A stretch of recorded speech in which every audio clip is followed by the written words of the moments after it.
Hi, y'all. I'm Melissa Fletcher Stoeltje. I'm a retired newspaper journalist who worked at Texas newspapers for over 3 decades. I'm a mother and a wife. My husband is a retired nonprofit executive. And last month in May, my first book, Drunk Love, A Marriage Under the Influence, came out from Library Tales Publishing.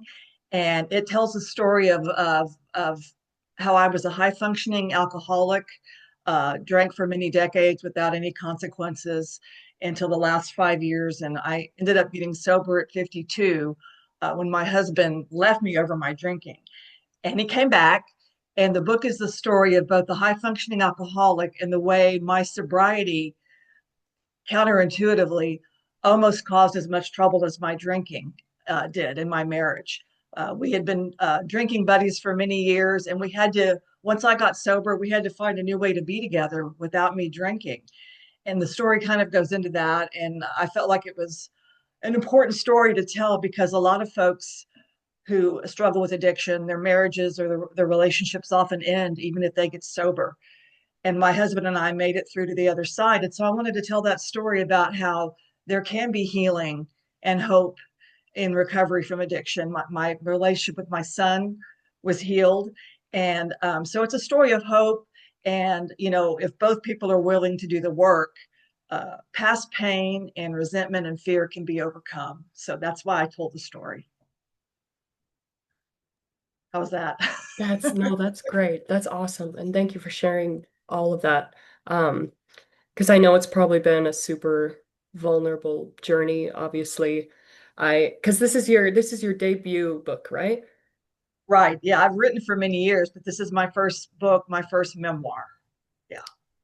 And can you kind of talk about the process of deciding you're going to fully commit to telling this story and why it was important and how, I know you touched on that a little bit, but how that all kind of came about and what the Sure. process was like? Sure. So I ended up going to rehab in 2010. That's when I got sober. And I hadn't been there very long when I realized, after I kind of got with the program of believing in a higher power and realizing that I was, in fact, an alcoholic, I realized that my story, all of us that are in a, recovery from addiction, our stories are similar, but I felt like mine was a little bit different. There's been a lot of recovery memoirs written. I think I've read all of them. And I realized that there was a gap in the recovery literature canon about, not only just a woman who very much hid her drinking from the world, but a relationship that survived addiction and came through on the other side. So I was there, my third week in rehab, thinking when I get out, I'm going to start working on this book. And it took me about 6 years to write it because I was a full time writer the whole time. I was, working on weekends and holidays. And, part of it was I had so much shame around my drinking, the last 5 years when really my family, my husband and son saw my disease in full force. I had so much shame around that. But then when I got into recovery and got sober, it's like that shame just went away. And I wanted to tell my story. And I felt like there was a gap and there were other women out there who probably drank like me and hurt their marriages like I did. I don't think I'm in any sense unique. I think my story is a common one. It just hasn't really been told. A lot of recovery memoirs, the writers have very serious addictions. They end up leaving their marriages or whatever. So I felt like, yeah, I'm going to put this down and commit it. And at that point, I had gotten over my shame. I don't feel like I don't have any shame for being in recovery from a fatal and progressive disease. I don't go around broadcasting that I'm in recovery, although with my book, I guess I kind of have. But I feel like, we have to tell our stories and get it out there. So, we heal each other. Alcoholics and addicts, it's through our own stories and our own pain that we get together and we heal each other. And so I thought my book could be part of that, put it out in the world. And maybe if there's somebody out there, another woman that drank like me, she could read this book and maybe not stay sick for as long as I did. My last 5 years of drinking, I really hurt my son and husband. And I'd like to see if I could, help other people not have that much pain, because again, healing is possible and recovery is possible, even for people stuck in denial like I was. Denial's a huge part of my story because my life still looked great on the outside, so of course I didn't want to stop drinking. But, I had to finally get honest. So my book is about honesty, I guess, too. That's great. And it's called Drunk Love, but kind of going off of that, it is a story that kind of can transcend to other addictions, right? Like, Yeah. Yeah. Addiction, it doesn't matter what your substance is, whether it's alcohol or drugs or working or sex, you know, there's gambling. It's all about numbing how you feel, right? It's about escaping your feelings and changing the way you feel. And I knew early on, even when I was a little girl, I mean, before, I ever started drinking, I dealt a lot with anxiety and panic attacks. I came from a pretty dysfunctional family. There was violence in my home. And um, so, sure, early on, boy, I can change how I feel. I can loosen the tight coils that are part of my psyche.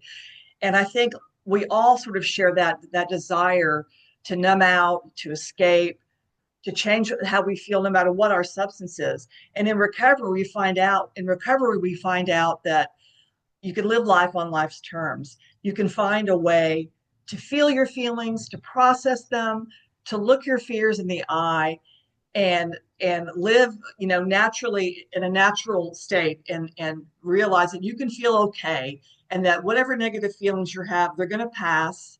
You can process it. You can go to a meeting. You can talk to your sponsor. So it really is, it's learning to live with that mediating, that buffer between my psyche and the world, that I can be who I am, be authentically in the world. And I'm not saying my life is perfect or that I'm completely fearless, but it's so much better than it was because I've learned how to be a functioning, sober human being. And that's the huge gift of recovery. It's not just that we can salvage our relationships and our work and it's that we change who we are in the world and become who we authentically are meant to be. I belong to a recovery community where we believe in a higher power. Other addicts and alcoholics, have found other ways to sobriety. But for me, it was like at the tender age of 52, finally learning to be who I was supposed to be in the world. And I just wanted to quit drinking so my husband wouldn't divorce me. And instead, I got so much more. And that's part of the miracle of recovery. It's just so much more than not drinking. like that. I love Am that. I talking too much? No, no. Oh my Okay. God, Melissa, this is all amazing stuff. Thank you Good, so good, good. much. Um, Sure. I'm just curious, how was it actually writing the memoir from start to finish? What was that process like for you? Was it really difficult to kind of like get that vulnerable with yourself and then think about how people are going to read this about you when you've had this buttoned up life? Right. Yeah.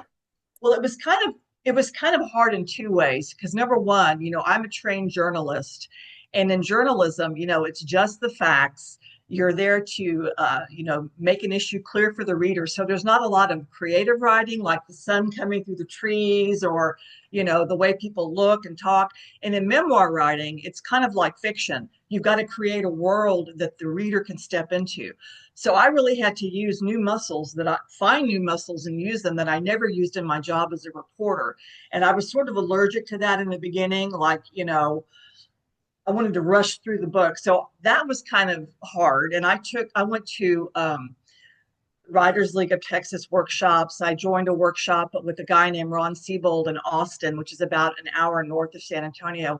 And for 2 years, I drove up there once a month and worked with a group of other memoirists. And we would critique our work and talk about what was working. So that was enormously helpful. You've got to get out of your little headspace and work with other readers and writers. The other part too was, yeah, what are people going to think of me? To the outside world, I was still a highly successful, woman, mother, wife, journalist. And I'm going to put this out there. And, Mary Carr, who's my idol, she wrote her own recovery memoir and of course Liars Club. She said, if you're not going to be truthful in your memoir, the good, the bad, and the ugly, you might as well hang it up, because if you're just trying to make yourself look good, a savvy reader is going to figure that out. So I knew that I had to just sort of put it all out there and be honest and try to find the courage to think, if somebody's going to read my book and think ill of me, I have no control over that, right? If they're not going to, understand why I wrote it. But thankfully, since it came out in May, I've gotten so much great feedback from people I know and people I don't know, saying how courageous and honest it was and thanking me and sharing stories about addiction in their own families. So there's been this real opening up um, of communication with people, and it's made me just feel so gratified that people that are going to read this are going to be drawn to it. They're going to understand why I wrote it, and the other thing too was my husband read the book a number of times. He's my first reader in everything I write, and my kid Sam read it too because my son, my kid uses they them pronouns. They're in the book a lot too. So, I have to give kudos to both of them. None of them asked me to clean it up or make them look better, especially my husband, who was very much a part of my drinking. He was my enabler for many years because he liked to drink with me. I was his drinking buddy. So, it's been a real uh, opportunity to be honest and put it out there and let the chips fall where they may. And all I can tell you is it's been fantastic. I mean, I've gotten just unbelievable feedback, and I'm just so glad I did it now. But it was scary there for a while for sure. Showing the whole your underwear drawer. Wow. So just thinking about like the reader and what they can expect or look forward to if it's someone who's dealing with addiction and they decide to purchase your book. And I know you've kind of touched on this Okay. through talking already, but like in a way, what would you say to them? What can they expect from start to finish that they're Yeah. going to kind of uncover that's unique to your story?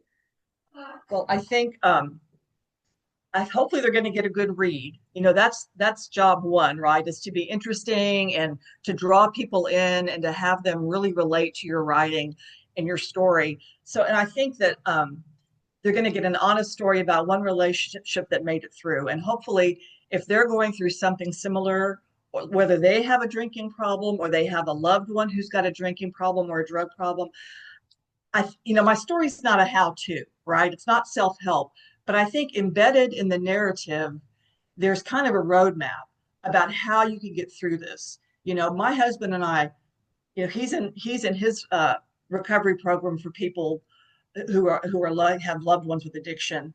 We're not going to name that because it's anonymous, just like my program. We're not going to name, but we both did that.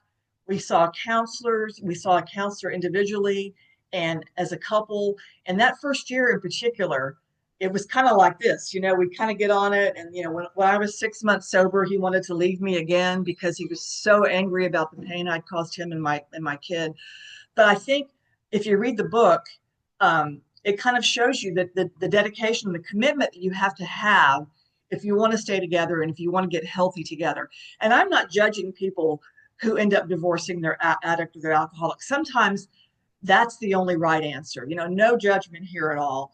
But if you're interested in seeing how one couple got through it, that's what my book's going to tell you. It's not like A, B, C, D, but it's a woven narrative about what we had to go through, especially that first year, to get over the pain and the resentment. I had anger against him too. If he had left me early on, like he did finally in September of 2012, I probably would have gotten sober sooner. Maybe not. But, we had a lot of blame for each other, and there was just a lot of work that we had to do. So hopefully it's a good yarn that shows pain that happens with denial and addiction. Like I said before, I for many years I just told myself I'm fine. It's just my husband. If he wasn't such a tight ass, you know. So you're going to find how to overcome denial and also how to stay in a relationship and get through it if that's what you want to do. Again, no judgment. Definitely. That's great. Thank you. Um, so let's see. I think kind of going back to like how, because this is like your specific story and how you're telling it. Um, if there was a way that you could be like, we all know addiction isn't great and suffering with it is very, very difficult. But if there's something that you would hope a reader it's not like we can expect everyone to read a single book and be like, "Oh, I'm cured," or I see the light now. Like, is there something that you're like, I think this is what I hope for readers across the board if they Hmm. choose to read Hmm. this, whether it's like a first step or Hmm.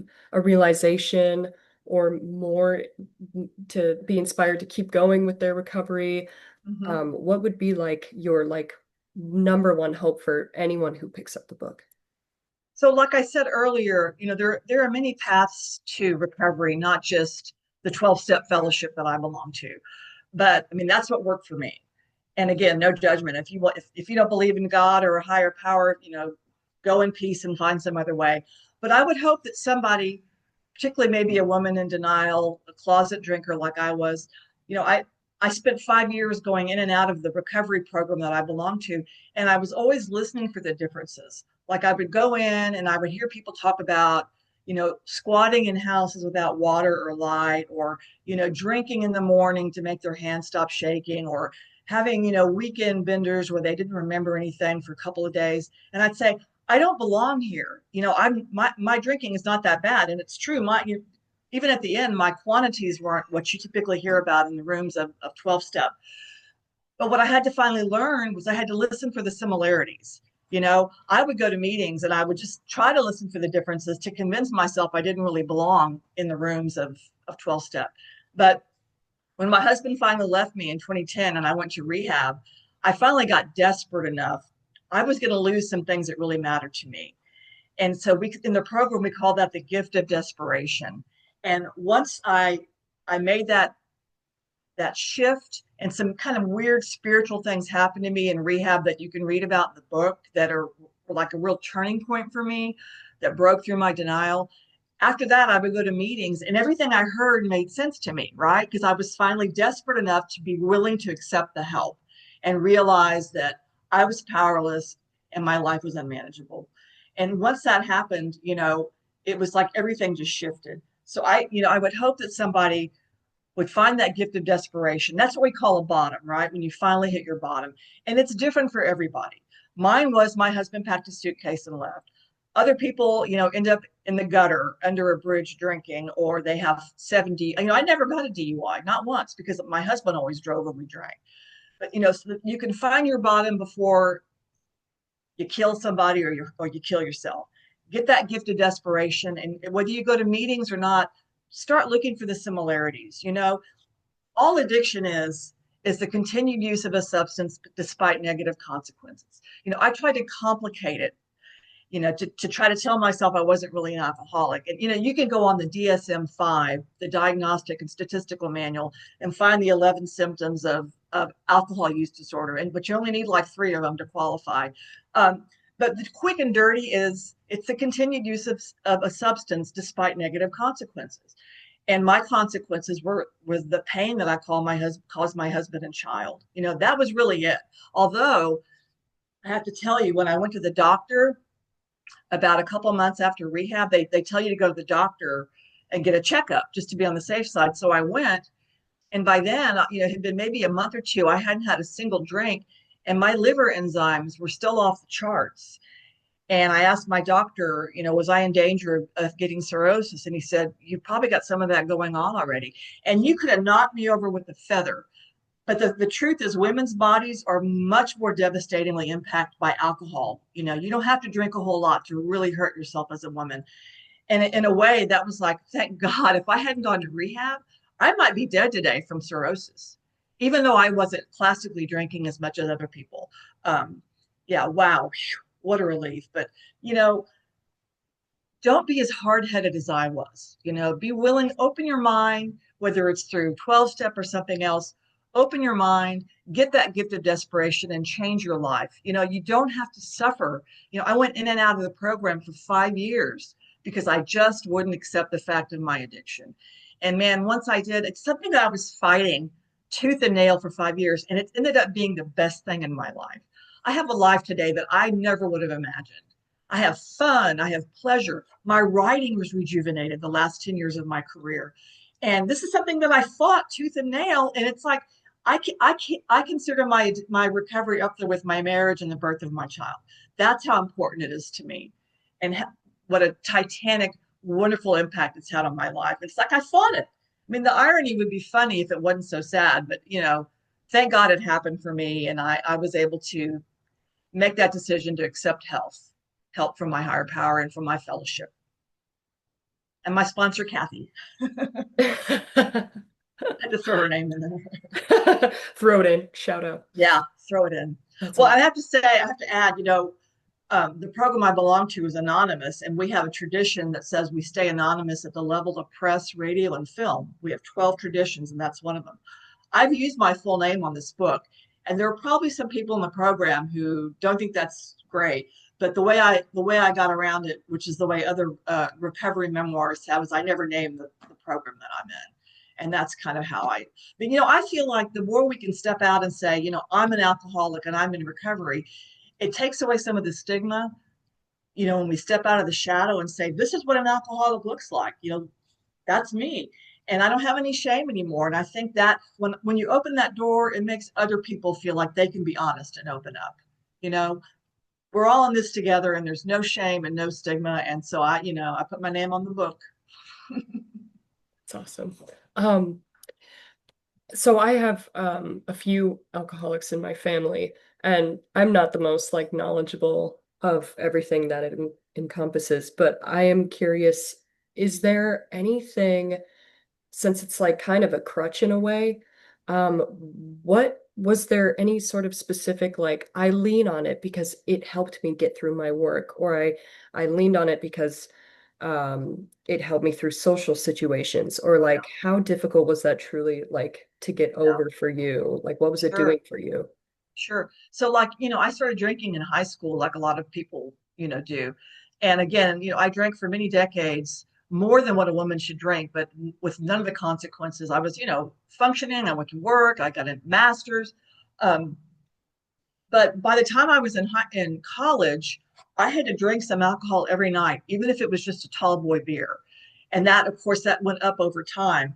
And by the end, I was drinking wine. That was my drug of choice was wine.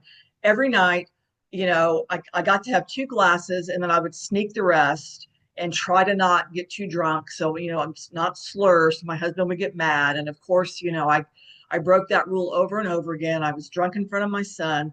And it was like I couldn't imagine for me, once the sun started going down, I had to drink something. And I didn't have physical withdrawals, but it's like psychologically, night meant drink. And it was, I'm sure part of it was trying to relieve my insecurity and my anxiety of just being a person in the world. Again, um, my panic attacks stopped when I was in my 30s, but I've always been a high strung, high key, high energy person. So every night that wine was like, ah, and that would have been fine if I could have kept it to a drink or two, but especially toward the end, I just couldn't. So for me, the hardest part was how do I get through a single night without opening a bottle of Chardonnay? I mean, it just seemed impossible to me. How do I go to a Mexican restaurant and don't get trashed on margaritas? How do I go to a wedding and not drink champagne? Alcohol was so sewn into my life that I couldn't imagine a one without it. And that's why it's good. I went to rehab and I had these experiences. And as I say in the book, I had been out about a month, and I was sitting in a stoplight one morning, and it crossed my mind that like a week had passed, and I hadn't thought at all about opening a bottle of wine. And I just started screaming, "Thank you, thank you, thank you!" I wasn't sure who I was thanking at that point, but it was God. Spoiler alert. But the fact that I could live and work and be a person in the world and not have to turn my mind off every night with alcohol, because that's what it was. It was just turning my brain waves down, and I just didn't think I could live any other way. And I found out not only could I live without alcohol, it was a much better life, you know not having to pass out every night at 9:30, waking up the next morning thinking, what did I say? Did I slur? Did I stumble? It's a life of freedom. I was enslaved to alcohol. And what I found now is a life that's free and fun, and I don't have to worry about what I'm going to say. I mean, I can still say stupid stuff, but it's because I'm sober when I say it. So I don't know. It's amazing. I can't speak enough about it. And but it's like when you're an alcoholic and you're told you got to stop drinking, it feels like somebody's trying to push you off a cliff and you have no idea if you're going to have a parachute or not. It's terrifying. I was terrified of living without alcohol. And man, if it hadn't gotten bad enough, again, that gift of desperation, I'd probably still be drinking. But man, all I can tell you is read my book. There's a whole other way to live, and it's so much better. That's the truth. That's awesome. That's so great, Melissa. Thank Yeah. you. Um, I wanted to also touch on more deeply kind of how there's books out there about like overcoming addiction and things like that. But as someone who is like a wife and a mom, and a woman, I feel like there's a lot of it's harder for maybe women Hmm. to Hmm. be accepted and kind of feel brave enough to share their Hmm. stories. Um, can you kind of talk about your experience with that? Sure. So, there are more male alcoholics than female. Men are much more prone to alcohol and addiction than women, although that's changing. And, even before the pandemic, problem drinking among women was going up. I think that as we've moved into the world and, become independent, working women, I think that that's part of the issue. It's become so acceptable. I mean, you go online today and it almost seems like drinking wine and being a female is like they're like this. It's like if you're a woman, you have to drink wine. If you're a mommy, you've got to have wine 30. And I think that you know stigmas against against alcoholics are worse for women. I mean, I think that we're supposed to be proper and in control and feminine, and the idea of being a female drunk. I think there's even more stigma for that for women. That could be wrong, but I think there is. So that was part of the risk of writing my story is that women I think are judged more harshly. We're mothers and we're wives, we're supposed to be on the up and up. But I think it was crucial for me to get that out there because women are becoming the alcoholism and problem drinking among women is going up even post pandemic. And I think that you know, we've got to step out of the shadows, get out of the stigma, and tell our stories truthfully because, again, like I said, our bodies are more impacted negatively. It takes much less alcohol to hurt us than it does for men. And, you can be a fun mom and a sexy mom and without drinking wine. Alcohol is a toxin. And I'm not, if you can drink moderately, even though science is showing even moderate drinking can be dangerous. It's a toxin, it's a carcinogen. But our society, especially wine, is viewed as like a food and it's part of celebration. And you can't celebrate life without having alcohol. I mean, that's so embedded in our culture, TV shows, movies, online. It's insidious. And again, if you can drink okay and have it not hurt you, I'm not anti-alcohol. But I am anti women being hurt by alcohol because when we are hurt by alcohol, we hurt our spouses, we hurt our children. It's because we're mothers and caregivers that it's so important that we find a way to take care of ourselves that doesn't involve putting a neurotoxin in our brain every night. That's not helping anybody. So, I think culture's changing, all the sober curious, and dry January. I think, and younger people now are drinking less. So I think that slowly but surely the culture's changing. But man, is it, I if I'm at a party and somebody wants to pour me a glass of wine and I'll say, I'd like a Diet Coke, and they say why, I'll say I'm an alcoholic in recovery. I know some people, a lot of folks in recovery just say, I don't like it, or I've got to work in the morning, and that, you do you. If you don't want to talk about it, that's fine. But I feel like if I have a chance to say that and somebody says, wow, my brother-in-law's got an alcohol, you never know when a seed get planted. So I'm straight up honest about it. I don't bang the drum, but I don't hide the fact because it's one of the best things. My recovery is one of the best things that's ever happened to me. Why would I hide that from people? So anyway, that's my two bits on women and alcohol.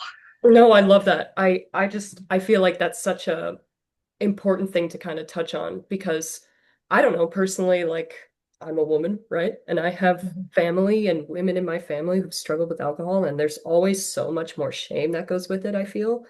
And it's just kind of it's tragic and unfair. It And is so unfair. yeah, I really appreciate and respect you for sharing all of that. So thank you so much. I remember I have to say my grandmother, I remember one time she said to me, a drunk man is bad, but there's nothing worse than a drunk old woman, which is what we're talking about, right? Yeah. Double standards. Yeah. Oh, Grandma. Grandma, Grandma, you're great. we love you, Grandma, but still. Oh God. So I am curious, has there, and I know we're coming up on time. I think we got about 5 minutes left. Um, has there been any feedback so far that you've gotten or any reviews that have made you like really excited that you're like, oh, I want to share this because this is like what I wrote it for, what I'm doing it Yeah. for. Yeah. I have a friend of mine, a former colleague, who asked me to send the book to her brother, who she said is an alcoholic. And I sent it to her mother and stepfather too, but she's like buying 3 and 4 copies and wanting me to send it to her brother that she thinks maybe it could help him. And I did, and I don't know. It has to be the right time for you to get honest. But I went on Goodreads. I try to not read too many reviews because I'm afraid of one of them being negative, and I don't want that in my head. But one woman said that it was the best. My book was the best representation of the 12-step fellowship that she's ever read. And I had friends that said they laughed, they cried. I've had lots of people email or text me telling me stories about their own family struggles with addiction. And it's like the fact that they feel they can be honest with me and share that with me, that is so wonderful. That they have a way to talk about it because of my book. And that's just so gratifying. And I've had people say just how great the writing is. I put all my effort into making it as vivid, and as there's a lot of dark humor, because I'm a darkly humorous person. But people saying that they actually quoting lines to me and how much they love the writing. I mean, that to me as a writer, the brass ring is I connected with your book. I could relate to your story. I mean, that's all we all want, right? Is to have somebody connect with what we write, and that it's not just going out there in the ether, but that actual human beings are reading your writing and saying, yes, this is true, this meant something to me. I mean, that's worth all the money in the world. I'm sorry, it really is. So It's awesome. did they answer? Is that good? Yes. Oh, that's great. And then kind of lastly, I'm also curious, you've said you're not anti-alcohol Right.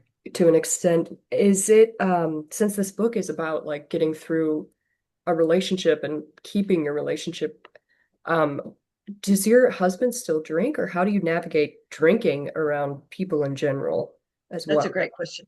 So early on, my husband said he was going to quit drinking when I came back from rehab, and that lasted about six months. And then he thought, I'm not an alcoholic. I never was. He never had consequences like I did. I should be able to drink again. And for about a weekend, I was really mad. It was like, you should want to support me and not drink. And my sponsor finally said, look, your sobriety is between you and your higher power, not you and your husband. And my therapist said the same thing. And that was another big turning point. And after that, I realized I could be around my husband drinking. And I would, we talk about being in a position of neutrality when you're in recovery through 12 step, where you can be around alcohol and it doesn't bother you because your urge to drink has been removed. And that's what happened to me. We call it the psychic change. And I discovered pretty early on in my sobriety that I could be around people drinking. I could be around my husband drinking and be perfectly safe, perfectly, okay with the fact that other people are drinking. And there's beer in my refrigerator right now, and my husband still drinks, but he's in his 60s. He realized that he's really just a one beer kind of guy, and he only drinks maybe a couple beers a week, which I just don't even understand. It's like, how do you do that? But it doesn't call my name. I could be around people drinking wine and I don't even think about it. In the beginning, it was a little weird, but I'll be 15 years sober in September. I swear to God, as I'm sitting here, I could go. I don't go to a wine tasting. That's the one thing I won't go. I won't go to a wine tasting. But anywhere else, I frankly don't think about it. I found out you can go out to parties and enjoy conversation and enjoy food and enjoy getting dressed up. It's like, you don't have to have alcohol. My social anxiety that I had early on has gone. And that's just through, not drinking becoming my new normal. Drinking every night was my normal. This is my new normal. And it's so much better. And, my husband agrees that, he's so glad he stopped drinking too much because he couldn't sleep well. Alcohol is the enemy of sleep. So, yeah, it's a whole new world. My first Christmas, this is funny. My first Christmas after rehab, I told my family, you can drink if you want to. I'm okay. That was December. I'd gotten sober in September. And my sister was like, no, no, we're not going to drink. And I walked in the kitchen one point and I found my brother-in-law pouring a beer like in a big styrofoam cup to hide it. I was like, you don't have to do that. I'm really okay. I'm really safe. So what a blessing that is that, that as an ex-problem drinker, I can live in a drinking world and be just fine.